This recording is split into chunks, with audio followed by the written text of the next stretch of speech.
Hello everyone. आजच्या लेक्चरला आपण halogen derivative या चॅप्टरमधले ऑप्टिकल ॲक्टिव्हिटी आणि कायरल कार्बन ह्याच्या दोन कन्सेप्ट आहेत. पहा खूप इम्पॉर्टंट कन्सेप्ट आहेत याच्यावरती तुम्हाला CETला क्वेश्चन विचारला जातो. या दोन कन्सेप्ट आपण पाहणार आहे आज.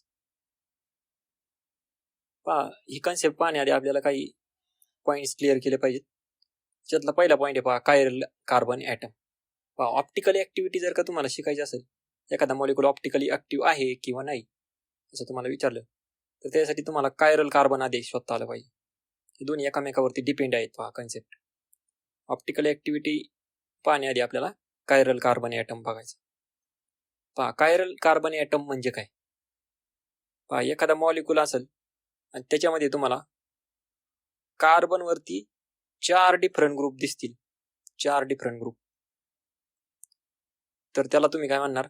कायरल कार्बन असं म्हणणार. लक्षात घ्या, कायरल कार्बन कशाला म्हणायचं की असा कार्बन की ज्याच्यावरती काय असणार आहेत 4 डिफरंट ग्रुप असतील. 1, 2, 3 आणि 4 असे 4 डिफरंट ग्रुप असणार. आणि हा कायरल कार्बन हा नेहमी कशाने दाखवतात? स्टारने दाखवतात. ज्या मॉलिक्युलमध्ये कायरल कार्बन असणार आहे तो कायरल कार्बन स्टारने दाखवणार. तुम्हाला फाइंड आउट करायला सांगितलं, एखादा मॉलिक्युल दिला आणि सांगितलं की identify how many chiral carbons in this molecule, तर तुम्ही काय करायचं? असे कार्बन पाहिजे आणि त्या कार्बनवरती काय असणार? 4 डिफरंट ग्रुप ज्या कार्बनवरती आहेत ते तुम्ही सांगायचे की तो कसा आहे? कायरल कार्बन आहे म्हणून सांगायचं, किंवा सिमेट्रिक कार्बन आहे असं म्हणायचं. याला नाव काय काय आहेत? पहिलं नाव आहे कायरल कार्बन, कायरल कार्बन. दुसरं नाव आहे asymmetric carbon, asymmetric carbon, asymmetric carbon म्हणायचं त्याला. असिमेट्रिक का? तर कोणत्या साईडने तुम्ही जर का कट केला तर तो सिमेट्री नाहीये त्याच्यामध्ये, म्हणून हा असिमेट्रिक आहे, कायरल कार्बन आहे. कन्सेप्ट पाहतोय आपण ऑप्टिकल ॲक्टिव्हिटी ची कन्सेप्ट पाहतोय. ऑप्टिकल ॲक्टिव्हिटी माहित होण्यासाठी आपल्याला काय पाहिजे? आधी माहित की कायरल कार्बन आधी शोधता आलं पाहिजे तुम्हाला, बरोबर? कायरल कार्बन म्हणजे काय? The carbon having 4 different group, 1, 2, 3 आणि 4 असे 4ही पण डिफरंट ग्रुप असतील त्याला आपण म्हणणार कायरल कार्बन. लक्षामध्ये नेक्स्ट पॉइंट आहे याच्यामध्ये ऑप्टिकल आयसोमेरिझम मधला. Optical isomerism in halogen derivative. मग हा कायरल कार्बन आपल्याला कोणत्या कंपाऊंड मध्ये सापडायचा आहे? तर हॅलोजन डेरिव्हेटिव्ह या कार्बन मध्ये सापडायचा. हॅलोजन डेरिव्हेटिव्ह म्हणजे काय असणार? तुमच्या कार्बनवरती कुठंतरी हा Br ग्रुप असेल, बरोबर असणार आहे, कारण की तो कसा आहे? हॅलोजन डेरिव्हेटिव्ह असणार आहे. हॅलोजन डेरिव्हेटिव्ह बद्दल बघायची लक्षामध्ये. मग पहिली आपण कन्सेप्ट पाहिली कायरल कार्बनची, बरोबर, जो की आपण स्टारने दाखवतो. एखादा कंपाऊंड जर का कायरल कार्बन असेल तर तो कसा असतो? ऑप्टिकली ऍक्टिव्ह असतो. ऍक्टिव्ह. पुढे आपण एक्झाम्पल घेणार आहे, त्याच्यातून तुम्हाला अजून क्लिअर होईल. जो कार्बन किंवा एखाद्या मॉलिक्युल मध्ये जर का तुम्हाला कायरल कार्बन सापडला तर सांगायचं की तो मॉलिक्युल कसा आहे? ऑप्टिकली ऍक्टिव्ह मॉलिक्युल आहे असं आपल्याला सांगता येईल. जसं की 2-क्लोरोब्युटेन. आपण जर का त्याचं स्ट्रक्चर काढलं 2-क्लोरोब्युटेनचं, मिथेन, इथेन, प्रोपेन आणि ब्युटेन. 2 म्हणजे इथं क्लोरीन येणार, इथं 2-क्लोरोब्युटेन, इथं CH3, CH2, याची इकडे वरती,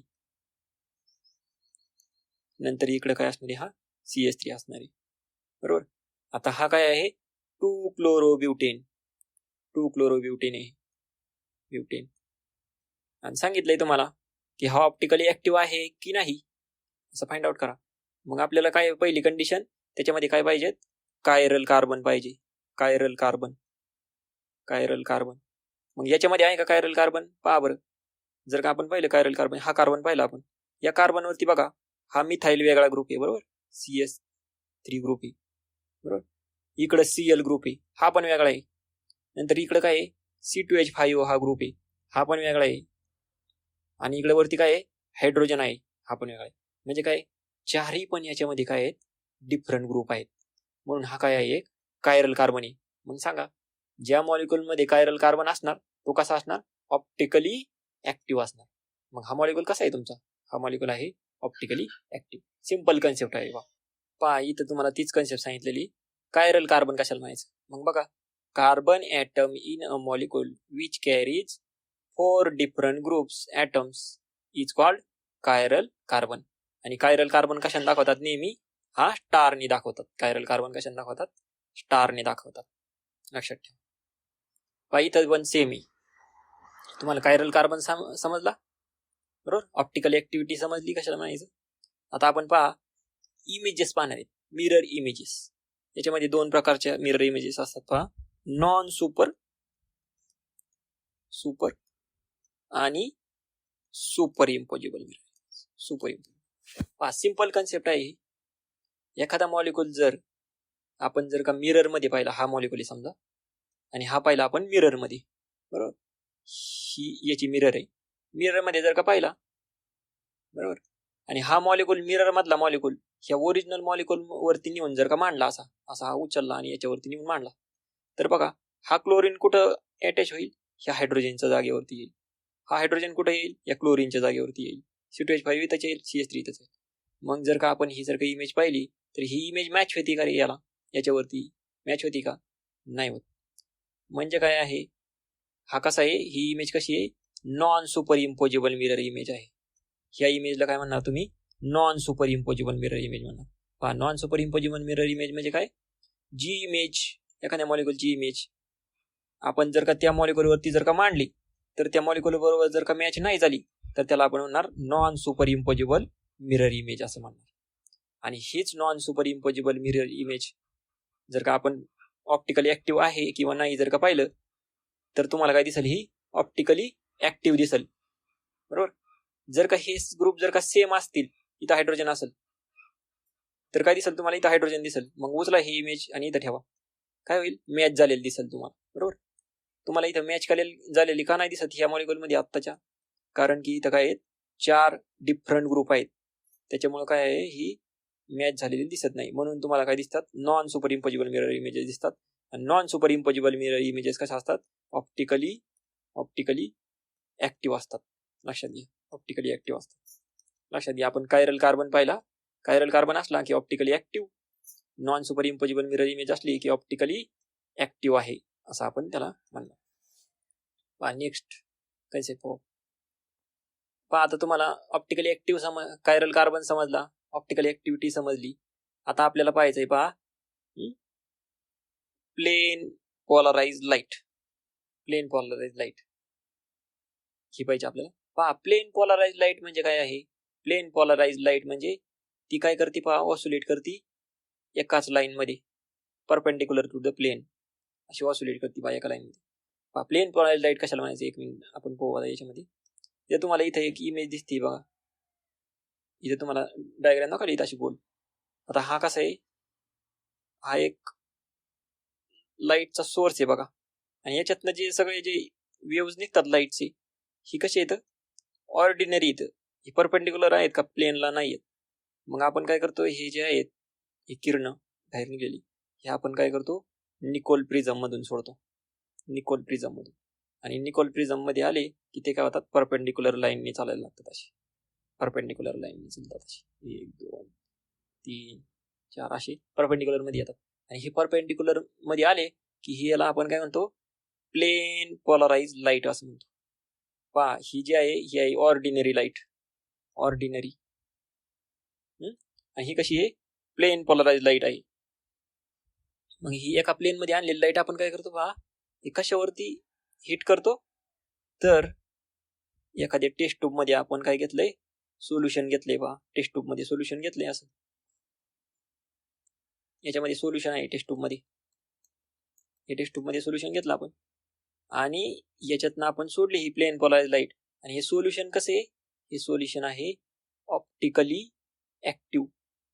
समजा मी घेतलं 2-क्लोरोब्युटेनचं मिक्सचर. 2-क्लोरोब्युटेन बरोबर. तो कसा आहे? ऑप्टिकली ऍक्टिव्ह आहे. याचं मिक्सचर घेतलं याच्यामध्ये. तर ही लाईट काय होईल पहा? ही लाईट एकतर कुठं जाईल पहा? लेफ्ट साईडला रोटेट होईल किंवा एकतर काय होईल? राईट साईडला रोटेट होईल. जर का ती लेफ्ट साईडला रोटेट झाली तर तिला आपण म्हणणार लिओ रोटेटरी. आणि जर का ती राईट साईडला रोटेट झाली तर त्याला आपण म्हणणार डेक्स्ट्रो रोटेटरी. आणि तेच काय दाखवतो आपण? पॉझिटिव्ह साईनने दाखवतो. ही दाखवतो आपण निगेटिव्ह साईन. लक्षात घ्या. जर का लाईन जर लाईट जर का लेफ्ट साईडला गेली तर लिव्ह रोटेटरी, राईट साईडला गेली तर डेस्टो रोटेटरी. पहा हे जे सोल्युशन आहे हे कसं आहे, ऑप्टिकली ऍक्टिव्ह सोल्युशन आहे म्हणून हे रोटेशन दाखवते, हे रोटेशन दाखवते. पण जर का एखादं सोल्युशन ऑप्टिकली ऍक्टिव्ह नसेल, ऑप्टिकली कसं आहे ते ऑप्टिकली इनऍक्टिव्ह आहे, इनऍक्टिव्ह याच्यामध्ये सोल्युशन ऑप्टिकली इनऍक्टिव्ह आहे, तर ही जी लाईट आहे ही सरळ निघून जाईल. पहा सरळ निघून जाते, हे रोटेट होत नाही. येते लक्षामध्ये, रोटेट होत नाही. मग ह्या लाईटला आपण ही जी सोल्युशन आहे याला आपण काय म्हणणार, ऑप्टिकली इनऍक्टिव्ह असं सोल्युशन म्हणणार. पहा ऑप्टिकली ऍक्टिव्ह सोल्युशन समजलं, ऑप्टिकली इनऍक्टिव्ह सोल्युशन याला आपण म्हणतो अशा याला ऑप्टिकली ऍक्टिव्ह. पहा याच्यावरती तुम्हाला आता क्वेश्चन काही विचारलेले आहेत याच्यामध्ये. पहा एखादं सोल्युशन आहे हे टेस्ट ट्यूब मध्ये आपण घेतलं. पहा सोल्युशन एखादं, आणि त्याच्यामध्ये काय आहे, तर एक सोल्युशन काय करते राईट साईडला रोटेट होते, दुसरं सोल्युशन काय करते लेफ्ट साईडला रोटेट होते, आणि हे दोन्ही काय केलं आपण मिक्सचर केलं, आणि हे मिक्स कशामध्ये भरलं, हे टेस्ट ट्यूब मध्ये भरलं, आणि याच्यावरती काय सोडली, प्लेन कलर लाईट सोडली. तर काय होते पहा, लाईट कुठं ऑसिलेट होती, ही राईटला बी होईल आणि लेफ्टला बी होईल. हे काय करतात मग एकामेकाला रोटेशन कॅन्सल करतात, बरोबर. आणि कॅन्सल केल्यामुळे काय होती, ही लाईट सरळ निघून जाते परत. म्हणजे काय होतं, हे सोल्युशन ऑप्टिकली इनऍक्टिव्ह होतं, इनऍक्टिव्ह. जर का मिक्सचर असेल तर आपण ते सोल्युशन कसं सांगतो, ऑप्टिकली इनऍक्टिव्ह, आणि त्यालाच आपण काय म्हणतो, रेसिमिक मिक्सचर असं म्हणतो, रेसिमिक मिक्सचर. लक्षात घ्या, जर का सोल्युशन मध्ये दोन्ही पण असतील, लेफ्ट रोटेटरी असेल, लिव्ह रोटेटरी पण असेल आणि डेस्ट्रो पण असेल, तर ते सोल्युशन कसं असते, ऑप्टिकली इनऍक्टिव्ह असते, आणि त्याला आपण काय म्हणतो, रेसिमिक मिक्सचर असं म्हणतो. लक्षात घ्या, इथे तुम्हाला दिसतंय रेसिमिक मिक्सचर म्हणजे काय, तर काय दोन्ही पण रोटेशन दाखवते असेल तर त्याला आपण म्हणणार रेसिमिक मिक्सचर. आणि पहा हे जे मिरर इमेजेस तुम्हाला दिसतात, मिरर इमेजेस इथे दिसतात बघा, मिरर इमेजेस आहेत बरोबर एकामेकाचे. हे जे मिरर इमेज आहे त्याला आपण काय म्हणतो, इनॅइशोमर्स पण म्हणतो, इनॅइशोमॉर्फस पण म्हणतो, आणि ऑप्टिकली अँटीपोड्स म्हणतो. असे दोन्ही तिन्ही नाव आहेत त्याला, कसं आलं तरी कन्फ्युज व्हायचं नाही याच्यामध्ये. मग इनॅइशोमर म्हणजे काय, इनॅइशोमर्स हॅव आयडेंटिकल प्रॉपर्टीज. कसली प्रॉपर्टी आयडेंटिकल असणार, same properties, melting point, boiling point, density, refractive index, हे सगळे सारखे असणार, एक्सेप्ट काय, except sign of optical rotation. पण त्यांचं जे रोटेशन आहे ते वेगळं असणार फक्त. बाकीचे जे प्रॉपर्टी आहेत त्या सगळ्या सेम, फक्त त्याचं काय असणार आहे, साइन कसे असणार आहेत हे वेगळे वेगळे असणार आहेत, त्याचं रोटेशन वेगळे वेगळे असणार आहे. लक्षात घ्या. मग इक्विमोलार मिक्सचर म्हणजे काय, सारखं मिक्सचर. कशाचं, मिक्सचर ऑफ इनॅइशोमर्स, म्हणजे जो कसा आहे लिव्ह रोटेटरी पण आहे आणि काय आहे डेस्टो रोटेटरी पण आहे, याचं मिक्सचर आपण जर का घेतलं यालाच आपण काय म्हणतो, रेसिमिक मिक्सचर असं म्हणतो. आणि हे रेसिमिक मिक्सचर कसं असते, ऑप्टिकली इनऍक्टिव्ह असते. लक्षात घ्या, कारण की ते काय करतात, प्लस आणि मायनस हे दोघं एकामेकाला काय करतात, कॅन्सल करतात, म्हणून हे ऑप्टिकली कसे इनऍक्टिव्ह सोल्युशन आहे, त्यालाच आपण रेसिमिक मिक्सचर म्हणतो का. लक्षामध्ये पहा आपण काय काय पाहिलंय आतापर्यंत. पहिला पॉईंट पाहिला काय, कायरल कार्बन. कायरल कार्बन म्हणजे काय, त्याच्यावरती 4 डिफरंट ग्रुप असतील. कायरल कार्बन काय असतोय, ऑप्टिकली ऍक्टिव्ह असतोय. हे ऑप्टिकली ऍक्टिव्ह जे सोल्युशन आहे हे आपण काय केलं, टेस्ट ट्यूब मध्ये घेतलं आणि त्याच्यावरती काय सोडली, पीपीएल सोडली, पीपीएल. तर काय होते, ते एक तर कुठं जातं, ते लेफ्ट साईडला रोटेट होतं किंवा राईट साईडला रोटेट होतं, बरोबर. जो लेफ्ट साईडला रोटेट होतो त्याला आपण म्हणतो लिव्ह रोटेटरी, जो राईट साईडला होतो त्याला म्हणतो आपण डेस्टो रोटेटरी. जर का एखाद्या सोल्युशन मध्ये हे दोन्ही पण 50-50% येतं, बरोबर, लिव्ह रोटेटरी पण आणि डेस्टो रोटेटरी पण, त्या सोल्युशनला आपण काय म्हणतो, रेसिमिक मिक्सचर असं म्हणतो, रेसिमिक मिक्सचर. लक्षात, रेसिमिक मिक्सचर म्हणतो. आणि रेसिमिक मिक्सचर कसं असतंय, हे रेसिमिक मिक्सचर हे कसं असते, ऑप्टिकली इनऍक्टिव्ह असते, इनऍक्टिव्ह. लक्षात घ्या हा फरक. याच्यावरतीच आपल्याला आता काय करायचे, क्वेश्चन पाहायचे. मग पहिला क्वेश्चन बघा याच्यामधला, which of the following statement is incorrect. कोणतं चुकीचं स्टेटमेंट आहे तुम्हाला असं विचारलंय त्यांनी, इनकरेक्ट कोणतं आहे. मग बघा पहिलं स्टेटमेंट वाचू आपण. Carbon atom in molecule which carries 4 different groups atoms is called chiral carbon atom. बरोबर आहे. 4 डिफरंट ग्रुप्स म्हणजे काय? Chiral carbon item. मी सांगितलं इथं पहा तुम्हाला आधी, म्हणजे हे बरोबर आहे. नंतर दुसरं स्टेटमेंट वाचा आता. A chiral molecule and its mirror image are identical. पहा, कायरल मॉलिक्यूल आणि त्याची मिरर इमेज हे आयडेंटिकल असते का? नाही. त्याच्या मिरर इमेजेस कसा असतात? ह्या वेगळ्या वेगळ्या असतात. बरोबर, वेगळ्या वेगळ्या असतात. पाहिलं ना आपण कायरल कार्बन मध्ये, कायरल मॉलिक्यूल मध्ये त्याचे मिरर इमेजेस कसा असतात? ह्या वेगळ्या वेगळ्या असतात. याच्यावरती जर का मांडली तर ती मॅच होती का? नाही होत. आयडेंटिकल नसती. मग त्याचं काय काय आयडेंटिकल असतंय? Melting point, boiling point, refractive index. बरोबर, त्याचा स्ट्रक्चरल फॉर्म्युला पण कसा असतोय? आयडेंटिकल असतोय. नंतर पहा, chiral molecule and its mirror image have same molecular formula. बरोबर बरोबर, आत्ताच सांगितलं मी तुम्हाला सेम मॉलिक्युलर फॉर्म्युला, हे बरोबर आहे. नंतर chiral molecule and its mirror images are stereo isomers of each other. बरोबर आहे. दोन्हीचे एकामेकाचे काय असतात? ते स्टेरिओ आयसोमर्स असतात. बरोबर, इन आयसोमर्स म्हणजे स्टेरिओ आयसोमर्स. हे पण बरोबर आहे. मग चुकीचं स्टेटमेंट कोणतं आहे? बी नंबरचं चुकीचं आहे. कारण की chiral molecule have molecule and its mirror images are identical. Identical नसतात त्या. ते कसं असतात? Non super impossible mirror image असतात. Non super. बरोबर.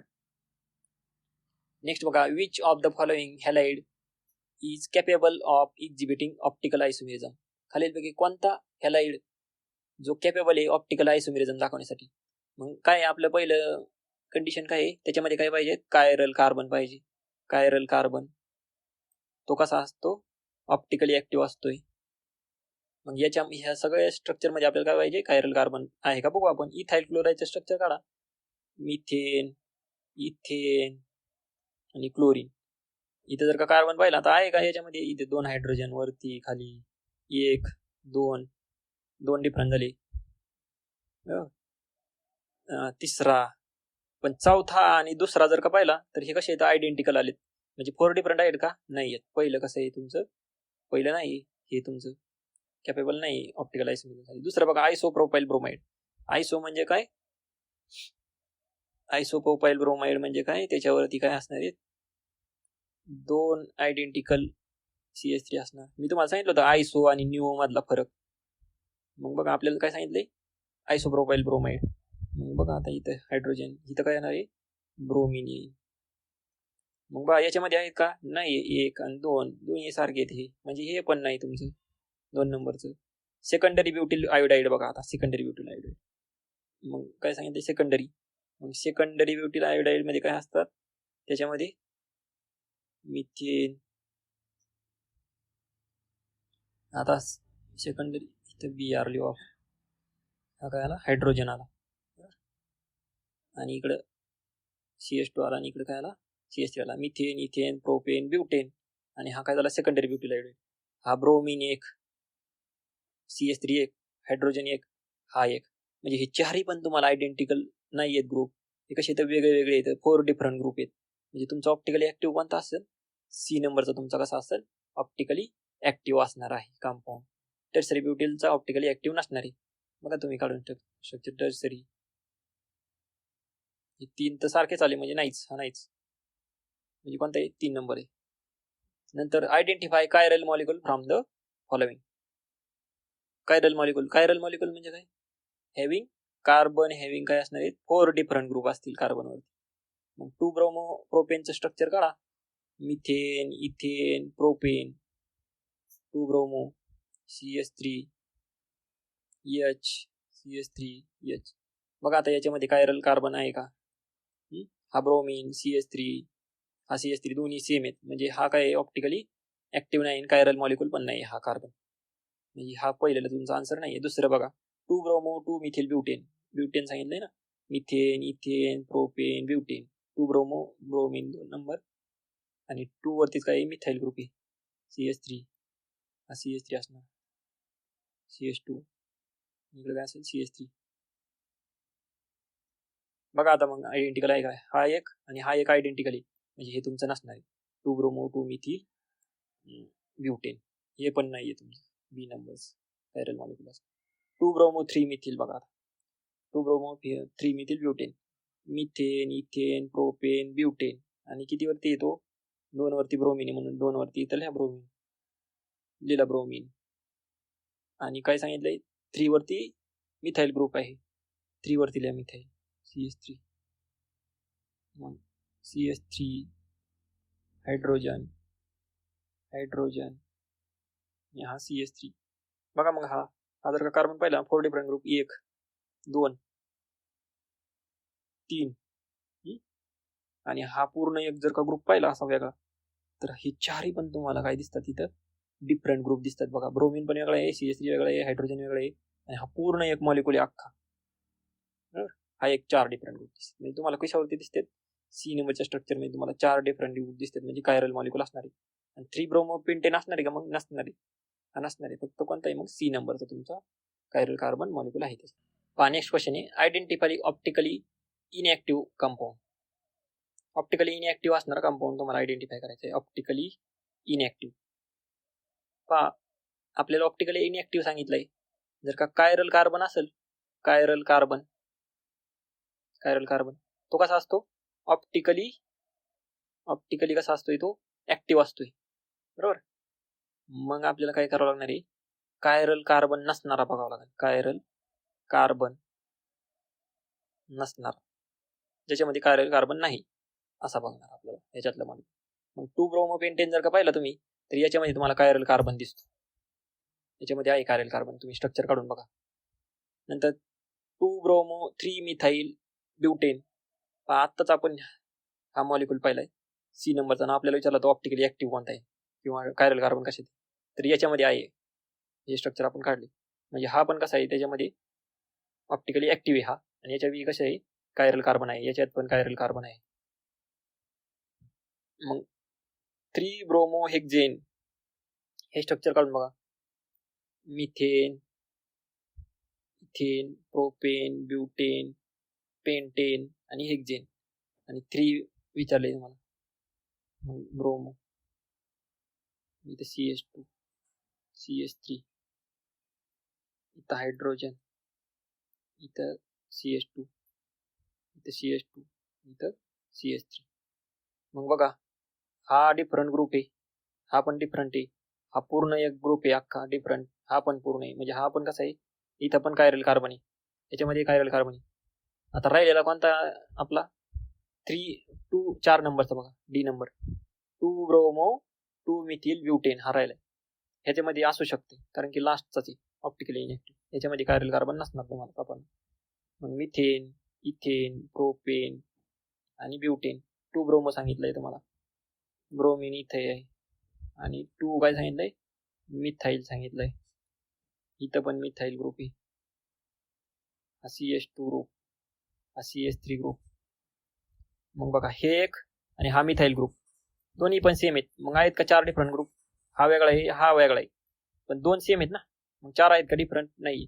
म्हणजे हा कायरल कार्बन आहे का? हा नाही. म्हणजे हा कसा असणार आहे? कायरल कार्बन नाही म्हणजे हा ऑप्टिकली कसा असणार आहे? इनएक्टिव्ह असणार आहे, इनएक्टिव्ह. कोणता? 4 नंबरचा D. स्ट्रक्चर काढा तुम्हाला लगेच सिंपल मध्ये समजेल. पहा नेक्स्ट विचार सांगितलंय पहा, the property of virtue of which a compound can rotate plane polarise light is known as. अशी कोणती प्रॉपर्टी आहे की जी काय करते? PPL लाईटला काय करते? प्लेन पोलराइज लाईटला रोटेट करते, इकडं किंवा इकडं. मग कोणती आहे ती? ती आहे ऑप्टिकल ऍक्टिव्हिटी, बरोबर. ऑप्टिकल ऍक्टिव्हिटी हीच काय करते? आपल्याला या प्लेन पोलराइज लाईटला रोटेट करते. Next, a light having oscillations only in one plane, एकाच प्लेन मध्ये ऑसिलेट करते, perpendicular to the direction of propagation of light is known as plane polarise light, बरोबर. जी काय करते? एका प्लेन मध्ये काय करते? ऑसिलेट करते, त्याला आपण म्हणतो प्लेन पोलराइज लाईट. आणि ऑर्डिनरी लाईट म्हणजे काय? त्याला कोणतं डायरेक्शनच नाही, कुठं पण येते अशी. What is the chemical composition of nicol prism? Nicol प्रिझमचं केमिकल कंपोजिशन तुम्हाला विचारले. मग ह्याचं निकोल प्रिझमचं केमिकल कंपोजिशन काय आहे? CaCO3 त्याचं केमिकल कंपोजिशन आहे. अशा the number of asymmetric carbon atoms present in 2, 3 डायक्लोरो 4 methyl pentane असं कंपाऊंड सांगितलंय तुम्हाला. 2,3 डायक्लोरो 4 मिथिल पेंटेन मध्ये असिमेट्रिक कार्बन ॲटम किती विचारले. मग बघा आता pentane, methane, ethane, propane, butane आणि पेंटेन असे 5 झाले. आणि काय सांगितले तुम्हाला, 2,3 वरती काय आहे, 2 क्लोरीन आहेत. 2 वरती 1 क्लोरीन, 3 वरती 1 क्लोरीन आणि 4 वरती काय आहे, एक मिथाइल ग्रुप आहे, CH3 ग्रुप झाले. सबस्टिट्यूएंट देऊन झाले. आता कार्बन 84 करा. हायड्रोजन वरती, हायड्रोजन खाली, इथे एक हायड्रोजन इथं खाली, हा CH3 झाली कार्बन 84. आणि विचारले तुम्हाला असिमेट्रिक कार्बन किती. असिमेट्रिक म्हणजे कायरल कार्बन ज्याच्यावरती काय असणार आहे, 4 डिफरंट ग्रुप असणार आहेत, 1 2 3 4 A, B, C असे. मग बघा आता हा पाहू आपण. हा एक डिफरंट आहे, हा एक डिफरंट आहे, हा एक डिफरंट आहे आणि हा पूर्ण एक डिफरंट आहे. बरोबर, म्हणजे हा एक काय कायरल कार्बन आहे. बरोबर. नंतर याच्यामध्ये या इथं, हा पूर्ण एक डिफरंट ग्रुप आहे अख्खा, हा दुसरा. बरोबर. नंतर हा तिसरा आणि हा चौथा. म्हणजे हा पण कसा आहे, कायरल कार्बन. याच्याकडे आले तुम्ही, याच्याकडे ह्या कार्बनकडे, तर हा आणि हा आयडेंटिकल आहेत दोन्ही बी. 2 सेम आले म्हणजे आहे का हा सिमेट्रिक कार्बन नाही. म्हणजे हा असिमेट्रिक आहे का, 4 पण डिफरंट ग्रुप नाही आहे. बरोबर, स्टार नाही याच्यावरती. मग किती आहेत, 1 आणि 2 असे 2च काय आहेत तुमच्याकडे असिमेट्रिक कार्बन आहेत, म्हणजेच काय कायरल कार्बन.